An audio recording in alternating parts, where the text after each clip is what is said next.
Hey, what's up guys? Once again, this is RSQ here. We are back. So today, meron akong tutorial na i-share sa inyo kung paano natin makikita yung mga add friend request natin. So baka isa ka na sa mga nasing zone. So makikita nyo dito guys, how many years nang nakalipas. So natinggal lang tayo dito at na-friend zone tayo. So mas mainam na burahin na lang natin.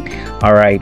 So ito sa mga hidden features ni Facebook, sa mga Facebook Lite or Facebook apps.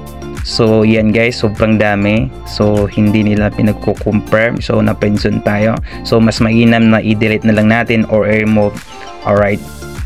So kung nagustuhan mong video na ito, ay huwag mong kalimutan mag-subscribe at pakihit na rin ang notification bell para hindi ka mahuli sa mga latest video na upload natin.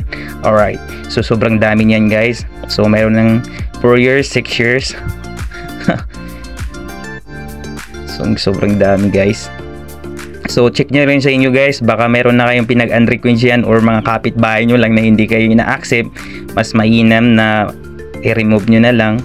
So makikita nyo dyan lahat kung sino yung mga pinag-add friend request nyo. Alright.